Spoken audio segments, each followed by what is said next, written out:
Hello साथियों। साथियों नमस्कार। कैसे हैं आप सभी? आशा करता हूं अच्छे होंगे। साथियों आपका अपने YouTube channel target online study में स्वागत है। साथियों आपको अभी तक हमने भारतीय थल सेना, भारतीय वायुसेना तथा भारतीय नौसेना की बेसिक जानकारी दी है। जिस तरह से साथियों भारतीय थल सेना की बात की जाए, जिस तरह से भारतीय थल सेना हमको, आप लोग जानते ही होंगे कि सीमा सुरक्षा प्रदान करती है।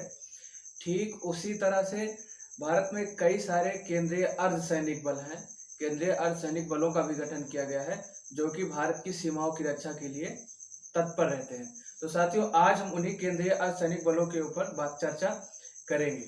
तो आज का जो हमारा टॉपिक है वीडियो का, वो है केंद्रीय अर्धसैनिक बल। क्या है? केंद्रीय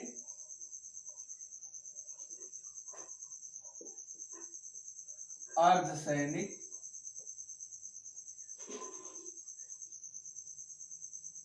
बल।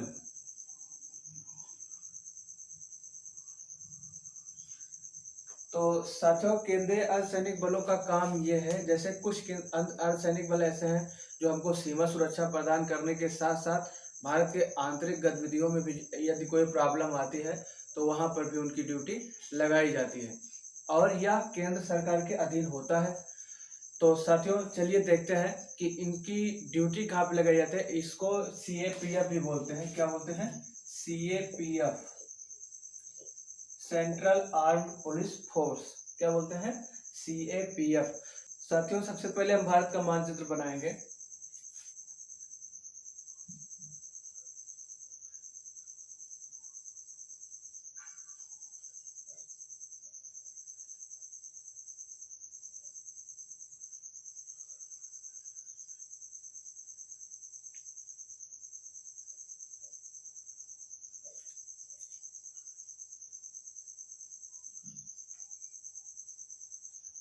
साथियों ये हो गया हमारा भारत का मानचित्र। आप जानते हैं यदि इसकी सीमाओं की बात की जाए, भारत की सीमाओं की बात की जाए, तो आपका इधर पड़ जाता है पाकिस्तान।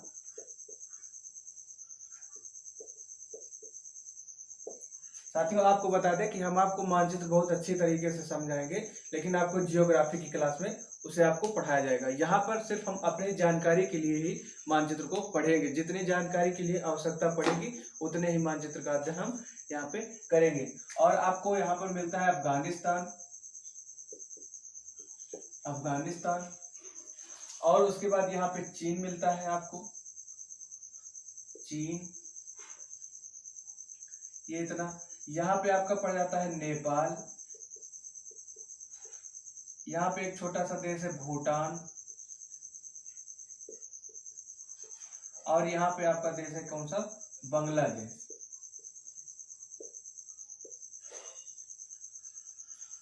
अब साथियों जो आपकी आर्मी है, या कह सकते हैं जो आपकी थल सेना है, वो सिर्फ और सिर्फ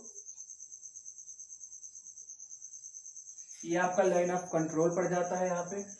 तो इसी एरिया के लिए आपकी भारतीय सेना तैनात होती है। भारतीय थल सेना यहीं पर तैनात की जाती है। और भी बहुत सारे बॉर्डर एरियाज हैं या वैसे भी कई क्षेत्र हैं जिसमें भारतीय सेना की तैनाती की जाती है, भारतीय थल सेना की तैनाती की जाती है। लेकिन मुख्य रूप से आप जानते हैं जम्मू कश्मीर में ही भारतीय थल सेना की तैनाती अधिकतर की जाती है।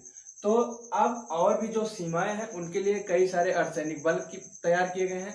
आज हम उन्हीं अर्धसैनिक बलों को देखते हैं। तो साथियों सबसे पहले हम बात करते हैं, पहले अर्धसैनिक बल की बात करें तो पहला अर्धसैनिक बल आता है BSF। कौन सा आता है? BSF। अब BSF का फुल फॉर्म होता है बॉर्डर सिक्योरिटी फोर्स।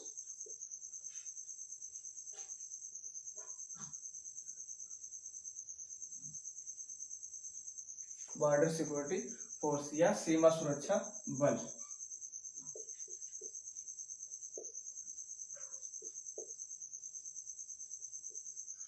अब अगर सीमा सुरक्षा बल की बात की जाए तो इसकी तैनाती की बात की जाए तो ये यहां से, आप जानते हैं यहाँ पे अरब सागर पड़ता है और इधर हिंद महासागर, और इधर बंगाल की खाड़ी। तो साथियों, जो बॉर्डर सिक्योरिटी फोर्स या सीमा सुरक्षा बल की तैनाती है वो पाकिस्तान बॉर्डर से होती हुई ऐसे आपकी यहाँ तक तैनाती की जाती है। यहाँ पे आपका पंजाब पड़ जाता है, उसके नीचे आने पर राजस्थान और उसके नीचे आने पर गुजरात पड़ता है। तो ये देखा जाए तो गुजरात, राजस्थान और पंजाब से जो सीमा बनाता है पाकिस्तान के साथ भारत की, उस वहां पर सुरक्षा के लिए किसको जिम्मेदारी दी गई है? सीमा सुरक्षा बल को, अर्थात बीएसएफ को। उसके बाद आपकी भारतीय थल सेना लगी होती है यहाँ पे इस एरिया में। अब बात की जाए, आप जानते हैं यहाँ पे हिमालय पर्वत पड़ता है भारत के उत्तर में। तो यदि हिमालय क्षेत्र में बात की जाए तो बर्फीले क्षेत्र के लिए जो अर्धसैनिक बल बनाया गया है उसका नाम आता है आईटीबीपी। कौन सा? ITBP, Indo Tibet border police. अब आईटीबीपी की जो तैनाती की गई है वो इस एरिया से, जहां पे आपका तिब्बत या चाइना का इलाका पड़ता है हिमालय क्षेत्र में, हिमालयी क्षेत्र में, वहां पे किसकी तैनाती की गई है?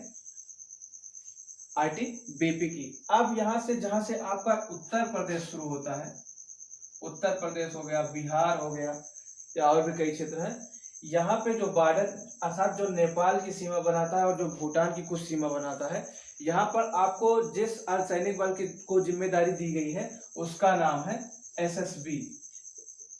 कौन सा? एसएसबी। इसका फुल फॉर्म है सशस्त्र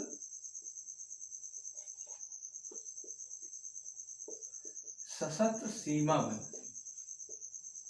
एसएसबी का नाम क्या होता है? सशस्त्र सीमा बल, जिसको इस एरिया की जिम्मेदारी गई। नेपाल से जो उत्तर प्रदेश, जो बिहार के जो बॉर्डर बनाते हैं, वहां की जिम्मेदारी किसको दी गई सुरक्षा की? एसएसबी को, अर्थात सशस्त्र सीमा बल की।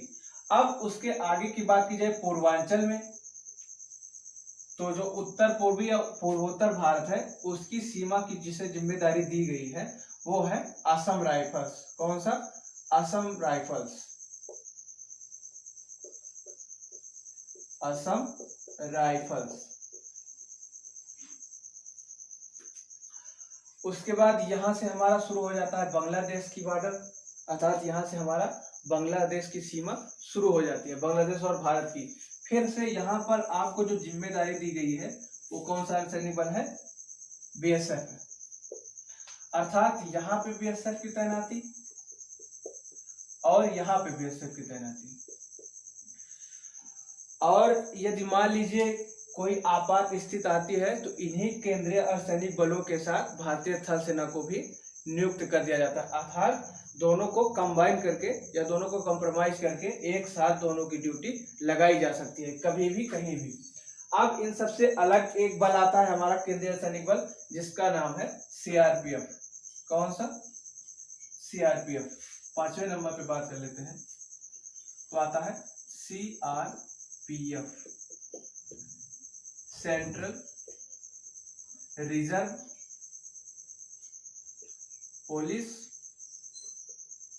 फोर्स, अर्थात केंद्रीय रिजर्व पुलिस बल।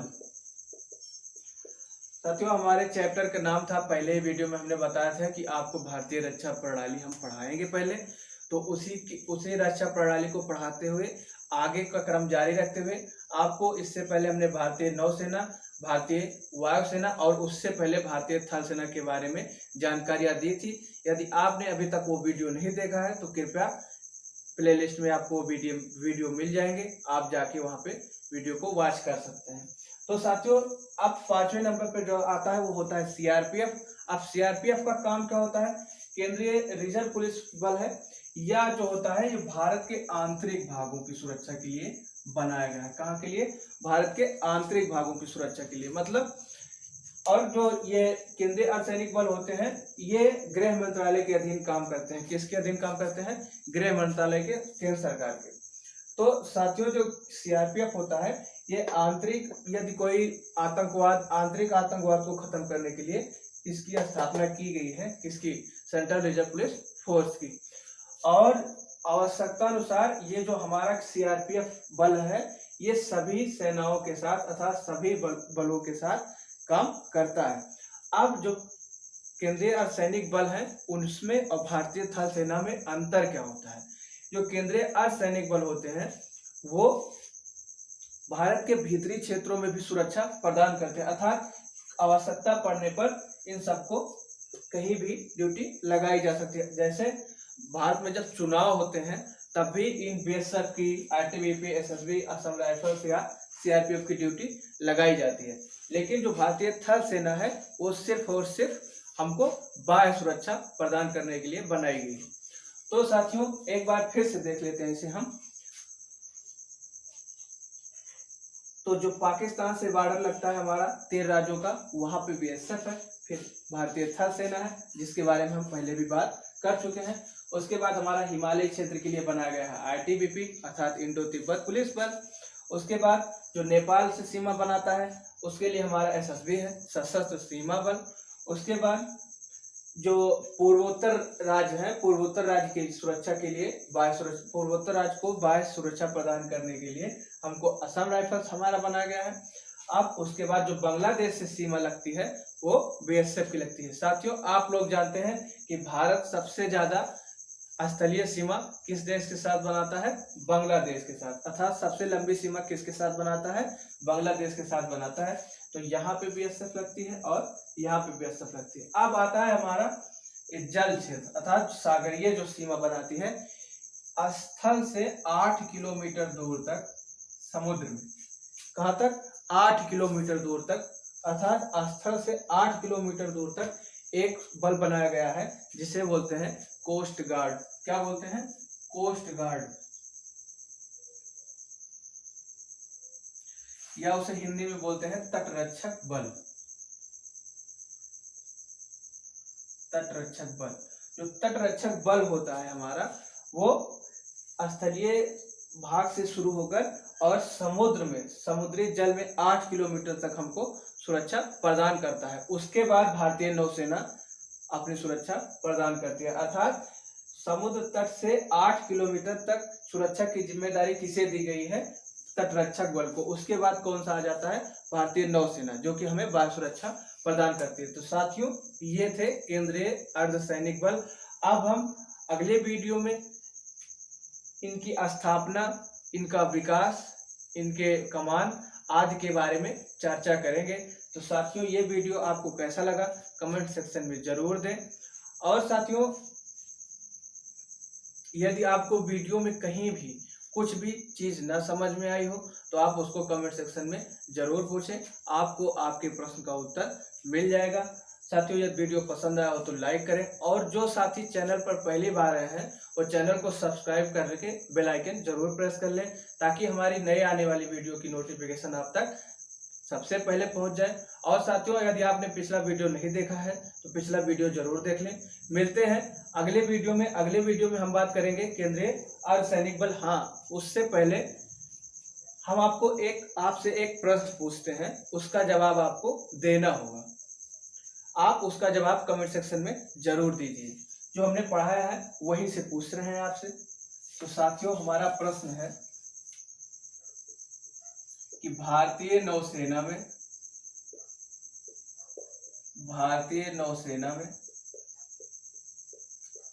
शामिल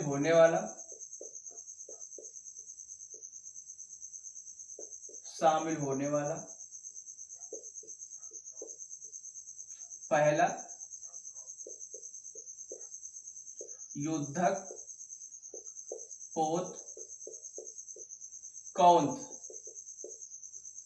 कौन सा था।